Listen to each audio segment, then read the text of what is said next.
Machiegni kendo nyakwar Mgajwang' chenro en hoimore wadhi mbele gi miyo weche manyien. Bang' tiyo higni 10 kaka gavana ma kaunti ma Siaya, Cornel Razanga sani ni pacho kendo tawo chenro mage oko mar koko gi wich bar mag siasa kod telo. Higni 2 tok kane oseweyo apis, ngimane chalo nade? Jafwambo mar Walter Nyambaga nolimo Razanga kendo omiyo walero wi wachni. Koyiengore kod katiba ni governors nyalo mana tiyo higni 10, gin tamariyo kende. Gavana machon ma Siaya Cornel Razanga olure kod mano kendo sani en pacho. Razanga oketo maino mare dongruok mare owuon kod familia mare ka enie dalane manie Segere e Alego Songa e kaunti ma Siaya. Only product that can turn emomako kendo pith mar tiang' to kod oduma miye yuto kaka ndalo medo sudo. that can turn the economy ma Siaya to be prosperous is sugarcane. Ana puro niang' ya Alego ka. Ahaya puothe mag ji tapidhe niang'. Wan kwa puro to ok oduma en for sale. Oduma gin ma donate to institutions. Manyalo ga chiwo kanwang'o ma excess maber tatero ni children's home kaka Kawachianga. Bedo kod magawa kanyakla kod biro loko gedo mage beda pisi e kata kar timo ala en gima nie chunye kendo medo lose ne ohala. In future the whole complex can be turned into a very good commercial hotel. Anakunyo swimming pool. I still have pudan glik mar lose mondo obed operational.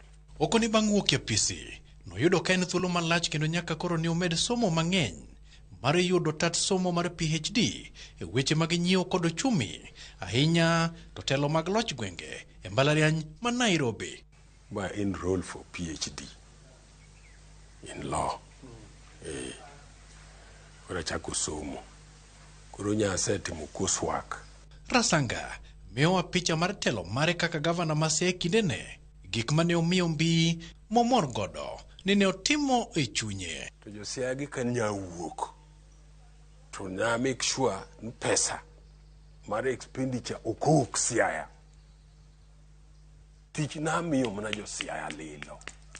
Onge leakage ma pesa mawuok. Ni pesa ni kendo dang' iwuog no dhi Kisii. Ni pesa ni kendo ang' nuwuog kane no dhi Kericho.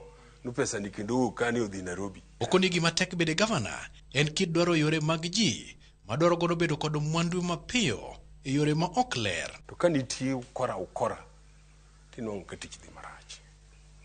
To ukora go bende ok nyal nwang'o gi Gleiman.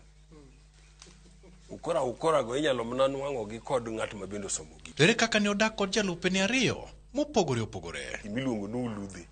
Ne giludha ahinya i radio to ne nanwang'o uludhe ni ne wuok to ng'eny ne wuok kuom deputy.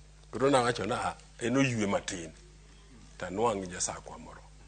To jasakwa mana nwang'o no atiyo go maber nyaka noru. Wapenjo kaka inyalo ti kod jalup gavana ma onge fere mathoth. Idwaro deputy to ubet piny.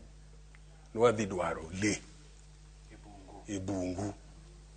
To le ni dhi dwaro e bungu bro kaowa atwa machalama. Kaw nus. To kwan wang' ofis tibende ni kaw nus. Kawinjorok bila no nyalo betie. To dubed maber ndi. Kuchako ichakrok. To ka en mana ni in gavana tiluongo ng'ato ni bi. To ai in mitiyo gi mwandni. To ai beti ofis. To koro ng'at mani luongo ni dwaro ga ni mondo obed ing'olne marom go kaka nene in mano to okano konyre. To en ere kaka ne odak kod MCS masani olo kor governors masa matin ibogogi kod thicho ok e apise. En tich maber gi ji nikech na anyiso MCS ni tich sirkal en tich sirkal. Tij wananchi en tij wananchi. Koro number 1 wananchi mokelo e ofis ka. Koro tijgi ma nyaka watimne nade? Nyaka wakuong tich.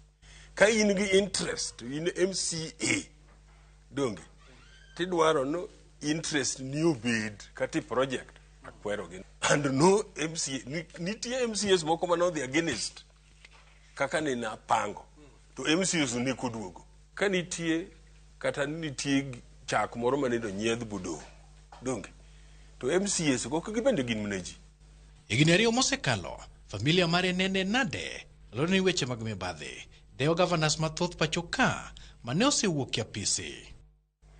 To gima ne gi investigate nene ginwang'o ni en gima onge nikech kana achako tich to donge ne an awuok Nairobi koro nyithinda ne biro ga by air ka gibiro neno e dala ka donge koro mane auditor sugulu mano was a wrong thing.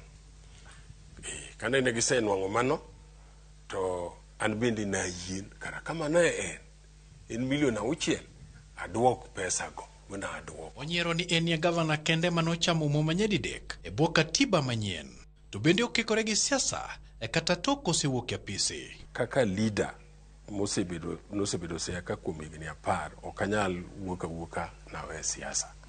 Oyo siasa antie to mana ni a engage ahinya mana kama dodwarae. To gisani jirende wachang'o kuome. Kosewuok e ofis pod ono sirik gi raia mane otere kendo no biro e dalane kendo luongo kata raia okaribisha e dalane. Dhano yuaga angi ne kata dabe nan pod gini ne nuoyo mar adek to Rasanga ni amakara ne pod do. Nitie jotelo mang'eny makata imiethegi kama ok donji to en to seche ma en woko to koruo muka ka entie to dwarwa kuma wantie wabet kana achiel gik michamo gi wachamo kanyakla fuke wabe seche moko be koloso no maber chuo.